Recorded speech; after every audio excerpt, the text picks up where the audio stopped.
카리나의 아름다운 합주 찬양 하나님께 큰 영광 돌리며 감사드립니다. 오늘 저는 모든 떡에 새겨진 십자가의 인 이런 제목을 함께 말씀의 은혜를 나누고자 합니다. 오늘 우리가 읽은 그 교독문 그 말씀에 있는 요한복음 6장의 말씀은 예수님께서 베푸신 오병이어의 기적 직후에 주신 말씀입니다. 보리떡 5개와 물고기 2마리로 5,000명을 먹이시자 수많은 군중들이 열광했습니다. 그들은 예수님을 왕으로 추대하면 그들의 배고픔과 또 경제적인 문제를 해결할 수 있겠구나 하는 생각을 했습니다. 그러나 그들의 영광을 뒤로하고 예수님은 그들이 듣기에 아주 청천벽력과 같은 그런 말씀을 주셨습니다. 이런 말씀을 주셨습니다. 내가 진실로 진실로 너에게 이르노니 인자의 살을 먹지 아니하고 인자의 피를 마시지 아니하면 너희 속에 생명이 없느니라. 따라다니던 군중들은 이 말씀을 듣고 굉장히 실망했습니다. 요한복음 우리 6장에 이렇게 기록하고 있습니다. 제자 중 여럿이 듣고 말하되 이 말씀은 어렵도다. 누가 들을 수 있느냐 한데 그때부터 그의 제자 중에서 많은 사람이 떠나가고 다시 그와 함께 다니지 아니하더라. 이렇게 제자 중에 많은 사람들이 예수님을 떠나갔습니다. 왜냐하면 그들은 육신의 배를 채워줄 떡만 원했지 영혼을 살리는 생명의 떡에는 관심이 없었어요. 그래서 이제 요한복음 계속해서 이런 말씀을 합니다. 내가 예수께서 12 제자에게 이르시되 너희도 가려느냐? 시몬 베드로가 대답하되 주여 영생의 말씀이 주께 있사오니 우리가 누구에게로 가오리이까? 우리가 주는 하나님의 거룩하신 자이신 줄 믿고 알았사옵나이다. 이 말씀은 예수님의 그 공생애 가운데에 가장 감동적인 신앙 고백 중에 하나입니다. 이 베드로의 신앙 고백은 참 아주 정말 감동적인 신앙 고백이에요. 예수님께서는 그들에게 내 살을 먹고 내 피를 마시지 아니하면 너희 속에 생명이 없느니라 그렇게 말씀했습니다. 사람들은 이 말씀을 예수님이 이 말씀을 그냥 문자적으로 이해했습니다. 아니 저 사람이 어떻게 자기 살을 먹으려고 하는가? 그들은 예수님께서 말씀하신 영적인 그 뜻을 헤아리지 못했어요. 결과적으로 따라다니던 많은 제자들이 예수님을 떠났습니다. 이때 예수님께서 이제 남아있는 12 제자를 바라보시며 이렇게 물으셨습니다. 너희도 가려느냐? 이 질문 속에는 예수님의 그 사랑과 존중이 스며들어 있습니다. 예수님은 제자들을 억지로 붙잡으려고 하지 않았어요. 너희들도 가려느냐? 사랑은 강요하지 않습니다. 강권하지만 강요는 하지 않아요. 하나님은 언제나 사람에게 선택할 자유를 주십니다. 그걸 존중하셔요. 오늘도 주님은 우리에게 같은 질문을 하십니다. 세상이 다 나를 떠날지라도 너희도 떠나겠느냐? 세상이 다 나를 떠날 때 너희도 나를 떠나려느냐? 그랬어요. 그런 말씀을 우리에게도 주고 계십니다. 베드로가 이런 대답을 했죠. 주여 우리가 누구에게로 가오리까? 저 아까 좀 전에 그랬죠. 이 말씀은 어렵도다. 누가 들을 수 있겠느냐 그랬죠. 이제 이 말씀은 베드로 한 고백은 이런 의미가 들어가 있어요. 주님, 우리도 이해하지 못하는 것이 참 많이 있습니다. 그러나 주님을 떠날 수는 없습니다. 그렇게 베드로는 고백한 것입니다. 이것이 바로 믿음이에요.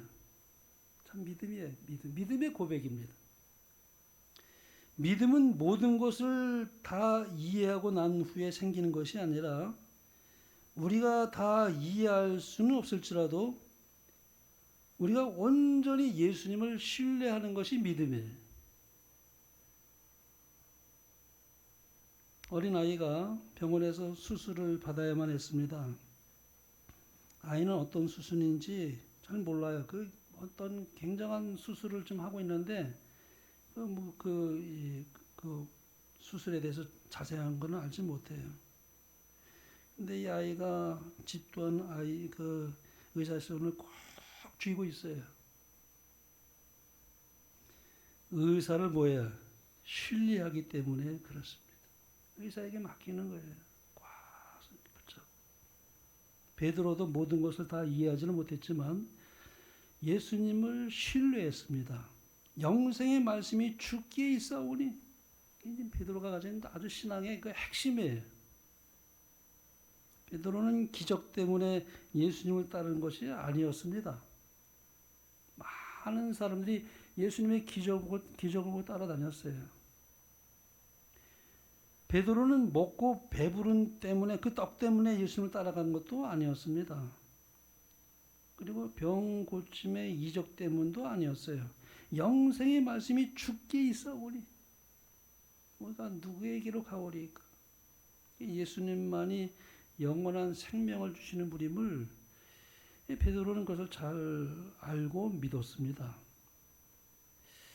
이 세상이 우리에게 주는 것이 참 많아요. 돈을 줄 수도 있고 또 우리에게 명예를 줄 수도 있을 것입니다.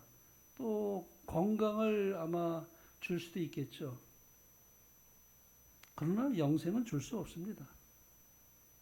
세상은 절대 우리에게 영생을 줄 수 없어요. 예수님만이 생명의 근원이시기 때문에 그렇습니다. 근데 여기서 베드로는 아주 또 놀라운 고백을 합니다.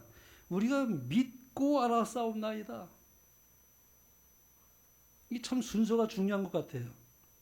베드로는 여기 알고 믿었사옵나이다 이렇게 말하지 않았어요. 믿고 알았사옵나이다. 그러므로 성경에서 말씀하고 있는 참된 알미라는 것은 사실 믿음에서 시작이 됩니다. 믿고 알았사옵나이다. 이 믿음으로 우리가 예수님과 이게 동행할 때 우리가 점점 더 주님을 알게 돼 있어요. 참 신기한 것은 우리가 주님과 동행하면서 예수님 믿게 되면서부터 예수님을 더 깊이 알게 됩니다. 우리가 결혼 생활도 마찬가지라고 생각이 들어요. 우리가 결혼할 때 결혼할 우리 상대를 어느 정도 알고는 있어요. 알고는 있어서 이제 결혼 생활을 하죠. 그러나 평생 함께 살면서 더 깊이 알아가게 되는 것입니다. 우리의 신앙도 그렇습니다. 우리가 예수님을 믿고 따를수록 그분의 사랑과 은혜를 더 깊이 알아가게 됩니다. 깨닫게 돼요. 모든 걸 다 알아야만이 믿는다? 그럼 믿음을 가질 수가 없습니다. 우리가 모든 걸 다 알 수가 없지만 그러나 내가 예수님의 사랑을 알았어요. 믿고 알았어요. 그러면서 조금씩 주님과 동행해 나가면서 주님을 더 깊이 알게 되는 것입니다. 오늘 본문에서 이 두 종류의 사람을 보게 돼요. 많은 사람들이 말씀이 이해되지 않는다는 이유로 예수님을 떠났습니다. 이 말씀은 어렵도다. 누가 들을 수 있느냐?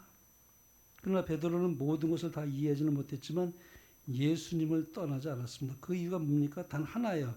영생의 말씀이 주께 있사오니. 이거 얼마나 아름다운 고백입니까? 우리가 절대 예수님을 떠날 수 없어요. 우리 베드로와 똑같은 고백을 우리는 합니다. 영생의 말씀이 죽게 있사오니 우리가 누구에게로 가오리이까. 오늘날에도 신앙생활 하다 보면 우리가 이해되지 않는 일이 종종 있을 수 있습니다. 우리가 간절히 기도하지만 기도가 즉시 응답되지 않을 수도 있어요. 또 살다 보면 참 힘든 일을 많이 만납니다. 우리가 참 예기치 않은 일을 만나기도 해요. 우리가 고난받는 그 이유를 다 알 수는 없어요. 하나님께서 왜 이렇게 고난을 허락하시는가. 그럴 때마다 우리는 베드로의 고백이 필요하다는 생각을 해보게 됩니다. 주님, 제가 모든 것을 다 이해하지는 못합니다. 그러나 저는 주님을 신뢰합니다. 주님을 절대 저는 떠날 수 없습니다. 영생의 말씀이 주께 있으니 제가 누구에게로 가오리이까? 여러분, 우리는 절대 그래서 주님을 떠날 수가 없어요. 오늘 우리는 이 엄숙한 본문의 말씀과 더불어 저는 이 엘렌 G 화이트의 놀라운 그 통찰을 한번 주목해 보기를 원합니다. 참 제가 성만찬 예식을 준비하면서 제가 이 연애신의 말씀을 많이 묵상했습니다. 근데 여기 시대에서 보면 이런 말씀을 주고 계세요. 우리는 이생의 삶에서까지 그리스도의 죽으심의 은혜를 잊고 있다. 우리가 먹는 떡도 그분의 찢어진 육체로 산 것이다. 우리가 마시는 물도 그분이 흘리신 보혈로 산 것이다. 모든 떡덩이마다 갈바리의 십자가인이 찍혀 있다. 모든 샘물에도 십자가가 반사되어 있다. 이 말씀을 많이 제가 생각하고 묵상해 보았습니다. 이 무슨 의미일까? 이 말씀은 우리가 구원을 받는 것뿐만 아니라 오늘 우리가 날마다 숨을 쉬고 먹고 마시며 살아가는 그 모든 은혜도 결국에는 십자가의 은혜라고 말씀하고 있어요. 그 이유를 생각해 보면은 우리가 한번 창세기로 한번 거슬러 올라갈 볼 필요가 있습니다. 아시는 대로 성경은 죄의 삭은 사망이라고 말씀하지 않습니까? 하나님의 공의 법대로라면은 아담과 하와가 에덴 동산에서 선악과를 따먹고 범죄한 그 순간 인간은 즉시 죽어야만 했습니다. 하나님께서 아담에게 그렇게 말씀하지 않았습니까? 내가 먹는 날에는 반드시 죽으리라 그렇게 말씀했거든요. 근데 안 죽었어요. 아담과 하와가. 죄의 결과는 죽음인데, 그런데 아담은 선악과를 먹은 그날 육체적으로는 죽지 않았어요. 영적으로는 죽었죠. 하나님과 분리됐기 때문에. 왜 죽지 않았을까요? 육신적으로. 하나님께서 말씀을 바꾸셨기 때문에 그렇습니까? 절대 아니죠. 예수님께서 그 죄인의 자리에 서기로 하셨기 때문에 죽지 않았습니다. 이게 참 중요해요. 사실 십자가는 갈보리에서 갑자기 시작된 것은 아니었어요. 창세전에 이미 하나님께서 준비하신 구속의 경륜이었습니다. 아담이 죄를 범하면 예수님께서 인류를 대신하기로 이미 계획하셨기 때문에 하나님께서 즉시 심판을 내리지 아니하시고 은혜의 시간을 허락하신 거예요.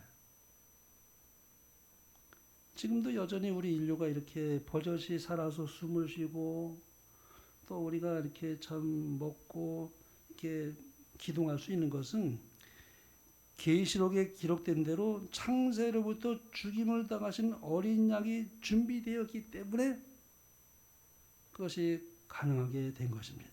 그래서 에베소 1장에 보면 이런 유명한 말씀이 있죠. 곧 창세전에 그랬어요. 곧 창세전에 그리스도 안에서 우리를 택하사 그 기쁘신 뜻대로 우리를 예정하사. 이 말씀을 많이 오해하기도 합니다. 예정론을 믿는 사람들은 이 말씀을 또 오해하기도 해요. 창세전에 누구는 구원하기로 예정되어 있고 누구는 멸망하기로 예정되어 있다고 하나님이 이렇게 하지 않았냐고 이렇게 이 말씀을 가지고 했는데 그런 뜻은 절대 아니죠. 하나님께서는 세상이 이미 창조되기 전부터 그리스도 안에서 구원의 계획을 세우신 거예요. 그런 뜻입니다. 그리스도 안에서 구원을 하기로 하나님이 예정하셨어요. 누구는 구원받고 누구는 구원받지 않기로 예정한 게 아니고 그리스도 안에서 택함을 정하시고 또 예정하신 거였죠. 그래서 이제 영감의 글을 다시 한번 보겠습니다. 우리는 이생의 삶에서까지 그리스도의 죽으심의 은혜를 입고 있다. 우리가 먹는 떡도 그분의 찢어진 육체로 산 것이다. 우리가 마시는 물도 그분이 흘리신 보혈로 산 것이다. 모든 떡덩이마다 갈바리의 십자가인이 찍혀 있다. 모든 샘물에도 십자가가 반사되어 있다. 이것이 어떻게 가능한 일일까요? 이 말씀이 주는 의미가 무엇일까요? 아마 저는 이렇게 설명을 드릴 수 있지 않을까 그런 생각을 해보았습니다. 1941년 7월 말 아우슈비츠 수용소에서 탈주자가 나왔어요. 도망자가 나왔습니다. 그래서 수용소 그 지휘관이었던 그 카를 프리즈라는 사람이 그 수용소에 있는 사람을 다 모아가지고 10명을 호명해서 무작위로 끌어냈습니다. 왜냐하면 만약 한 명이 탈주하면 10명을 무작위로 호명해서 지하 감옥에 가도 굶어 죽게 하는 것이 수용소의 원칙이었어요. 그게 규정이었어요. 규칙이었습니다. 무작위로 끌려 나온 이 10명 중에 가요분이 책이라 그런 사람이 있었습니다. 그가 아주 절규했습니다. 그 이름이 불려지고 나서 저는 사랑하는 아내가 있는 사람입니다. 그리고 제 사랑하는 아들이 기다리고 있습니다. 저는 절대 죽고서는 안 됩니다. 울부짖었어요. 그러자 뒤에 있던 사람들 중에 한 사람이 걸어 나왔습니다. 총을 들고 있는 독일군 병사 앞에서 이렇게 말했죠. 제가 대신 들어가면 안 되겠습니까? 저는 아내도 없고 자식도 없고 가톨릭 신부입니다. 이 콜베라는 사람이 잠시 침묵이 흘렀습니다. 그렇게 하시오. 승낙을 받고 대신 이제 지하 감옥에 들어가게 됩니다. 이 캄캄한 지하 감옥에 갇혀서 음식도 물도 주어지지 않은 채 그가 2, 3주 동안 버텼어요. 그러면서도 거기서 그는 그 같이 있는 사람들에게 계속 용기를 주고 격려하고 천국의 분위기를 만들었다고 훗날 거기서 일했던 사람들 중에 한 사람이 그런 증언을 했습니다. 죽지 않자 독약인 페놀을 주사해서 이 신부를 죽여요. 이 콜베라는 사람이 이제 죽고 그 다음 날 완전히 이제 한 줌의 잿더미로 화합니다. 태워서 이제 없애버리죠. 콜베가 대신 죽게 되면서 살아난 이 가요분이 체크라는 사람은 그 후 수용소에서 나와 1995년 3월 13일 95세의 나이로 폴란드에서 죽습니다. 그는 살아생전에 자기가 수용소에서 겪었던 일을 수많은 강연을 통해서 증언했습니다. 그는 자기를 대신하여 지하 감옥에 들어가 굶어 죽으신 이 콜베 신부를 잊을 수가 없었어요. 내가 지금 살아있는 것은 그분 덕분이야. 내가 지금 숨을 쉬고 있는 것은 내가 지금 음식을 먹고 있는 것도 내가 지금 이렇게 일을 할 수 있는 것도 다 그분 덕분이야. 그분의 죽음을 나는 헛되게 할 수 없어. 그래서 그는 뒷마당에 그분의 기념비를 세워놓고 집을 나서서 또 나갈 때면 그리고 들어올 때면 그분을 기리며 그분의 죽음이 헛되지 않도록 마음을 또 다짐하고 다짐했습니다. 그분이 나 대신 죽지 않으셨다면 내가 지금 어떻게 숨을 쉬고 있을까? 내가 어떻게 밥을 먹고 있을 수 있어? 또 아이들과 이러한 소중한 시간을 내가 어떻게 가질 수 있겠는가? 그분이 내 대신 죽지 않으셨다면 이것이 어떻게 가능할까? 콜베 신부가 자기 대신 지하 감옥에 들어가 굶어 죽는 은혜를 힘입어 그는 수용소에서 나와 날마다 밥을 먹고 물을 마시고 햇빛을 보며 살아갈 수 있게 되었습니다. 그가 먹는 밥도 그가 마시는 물도 사실은 콜베의 희생 때문에 가능한 삶이었어요. 만약 콜베 신부가 대신하지 않았다면 그는 그날 이미 죽었을 것입니다. 우리도 마찬가지죠. 오늘 우리가 먹는 이 한 끼의 식사도 마시는 한 잔의 물도 모두 예수님의 희생이 있었기 때문에 가능한 일입니다. 아담이 범죄했을 때 예수님께서 대신 그 자리에, 그 죄인의 그 자리에 서시기로 하였기 때문에 아담은 죽지 않았어요. 예수님께서 인류를 대신하기로 이미 하나님께서 계획을 세우셨기 때문에 하나님께서는 즉시 아담과 하와에게 심판을 내리지 아니하시고 은혜의 시간을 허락하셨던 것입니다. 그래서 오늘 우리도 사실 우리가 날마다 우리가 밥을 먹고 물을 마시고 햇빛을 쬐이고 하는 그 모든 시간들은 예수님의 희생 덕분에 우리가 지금도 여전히 그 은혜 속에서 밥을 먹고 또 우리가 물을 마시고 또 우리가 일터에 나가는 것입니다. 그러므로 인류가 우리가 지금도 여전히 살아서 숨쉬고 있는 것은 이미 십자가의 은혜가 있었기 때문에 가능한 일이었죠. 따라서 지금도 모든 사람들은 그리스도의 죽으심의 은혜 가운데 지금 살아가고 있는 것입니다. 영감의 끈 그래서 아주 놀라운 이런 표현을 했습니다. 날마다 자기의 음식을 먹는 자는 그가 성자이건 죄인이건 간에 그리스도의 몸과 피로 양육을 받지 않은 자는 하나도 없다. 마태복음 5장 14절의 말씀이 기억납니다. 예수님께서 이런 말씀하셨어요. 하나님이 그 해를 악인과 선인에게 비추시며 비를 의로운 자와 불의한 자에게 내려주심이라. 예수님께서는 악인과 의인 모두에게 비를 내리시고 햇빛을 주십니다. 왜 그럴까요? 아직도 회개할 기회를 주시기 때문에 그렇습니다. 이것을 우리가 신학에서는 이제 일반 은총이라는 그런 표현을 씁니다. 이 일반 은총 역시 십자가 때문에 지속되고 있는 것입니다. 오늘 아침 하나님을 믿지 않는 심지어 하나님을 멸시하는 무신론자의 식탁 위에도 빵과 음식과 생수가 올라와 있을 것입니다. 그가 먹고 있는 그 빵 한 조각 역시 예수 그리스도의 찢기신 살의 대가로 주어진 것임을 영감의 글은 오늘 이렇게 말씀하고 있습니다. 이 세상에는 모든 죄인, 신실한 성도, 낙심한 자, 또 방황하는 자 모두가 다 오늘 생명을 유지하는 이유는 단 하나입니다. 갈바리 십자가의 효력이 온 인류를 지금 덮고 있기 때문에 가능한 것입니다. 우리가 이 진리를 깨닫게 되면은 다른 사람을 절대 정죄하거나 멸시할 수가 없어요. 그것 또한 죄인도 지금 예수님의 살과 피로 공급된 생명을 호흡하고 있음을 볼 때 우리 그리스도인들은 그들을 향한 하나님의 놀라운 사랑과 긍휼을 기억하기 때문에 그런 마음을 우리가 또 동일하게 가지게 되는 것입니다.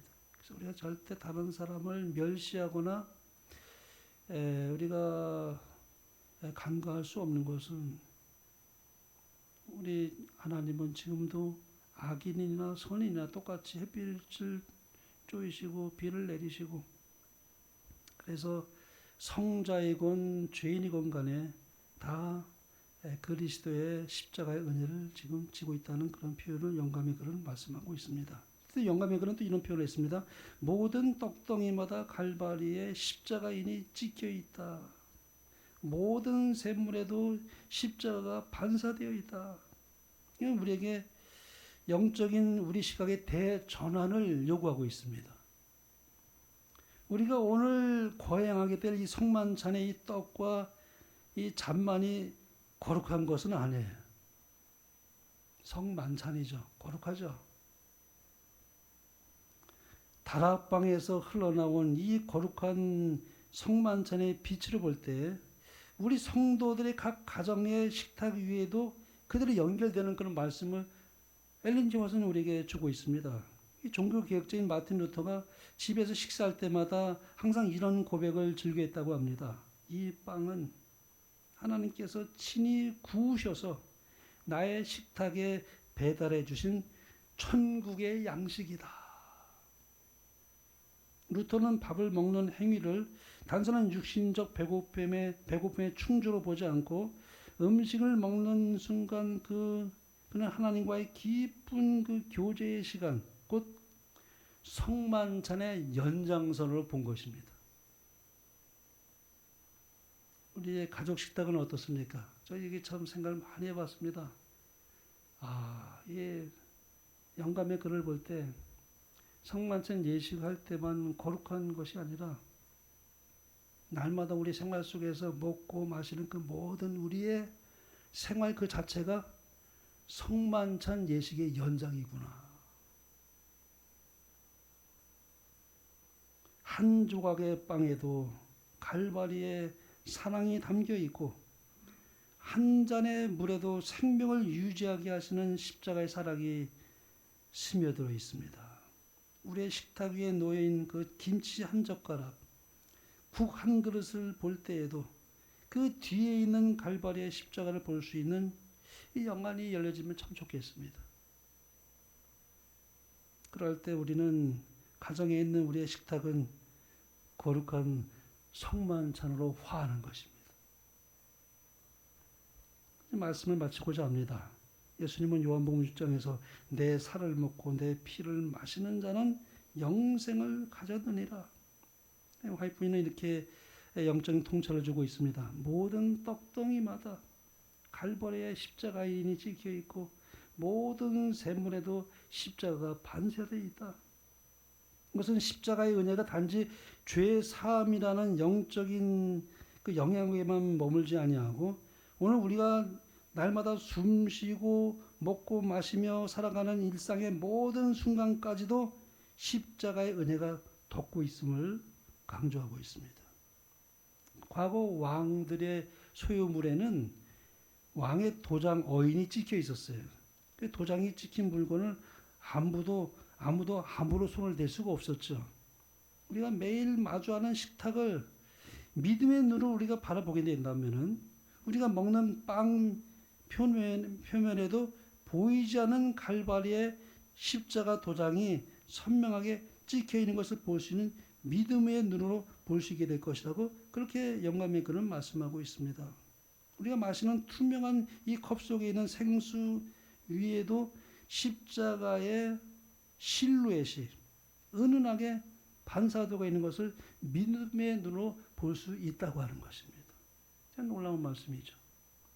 그러므로 영감의 글에 의하면 예수님은 성만찬 예식을 행할 때마다 그분을 기억하라고 하신 말씀이 아니라는 것입니다.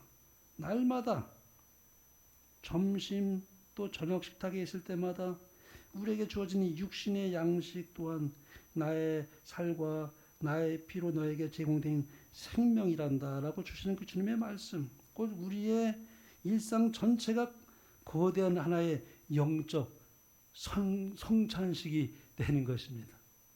정말 많은 걸 생각하고 내가 식탁을 대할 때마다 그렇게 생각을 깊이 하지 못했구나. 앞으로 식사를 대할 때마다 십자가의 일이 찍혀있는 그 은혜를 생각하면서 내가 그 거룩한 그런 하나님의 그 축복을 날마다 먹고 마시는 주님의 살과 피를 먹는 그런 경험을 하면서 내가 그렇게 일상생활을 그렇게 보내야 되겠구나. 우리가 십자가를 교회에서만 생각하기가 쉽죠. 그러나 하나님은 우리의 식탁에서도 갈바리를 기억하기를 원하시고 계세요. 우리가 먹는 모든 음식은 우리 주님의 십자가의 사랑을 기억하게 하는 초청장이라고 말씀드릴 수가 있습니다. 오늘 영감의 글에 의하면 그때 우리의 식사는 단순한 생활이 아니라 감사의 예배가 되고 우리의 식탁은 갈보리 십자가의 사랑을 기억하는 그런 장소가 될 것이라는 것입니다. 모든 떡덩이마다 갈바리의 십자가인이 찍혀 있다. 모든 샘물에도 십자가가 반사되어 있다. 그러므로 성만찬의 은혜와 축복은 교회의 문을 나서는 순간 끝나지 않습니다. 날마다 우리의 생활 양식을 거룩하게 우리가 대할 때 우리의 일상은 영속적인 거룩한 성만찬 예배가 될 것이라고 그렇게 영감의 글은 우리에게 권면해주고 있습니다. 이 진리를 마음에 깊이 새기며 날마다 가장 평범한 식사 속에서도 우리를 위해 자신을 내어주신 예수님의 크신 사랑을 바라보며 늘 감사하시며, 그래서 늘 하나님께 우리의 기쁨을 드리며 그렇게 살아가게 되는 여러분과 저의 삶이 되기를 간절히 바라며 말씀을 마치겠습니다.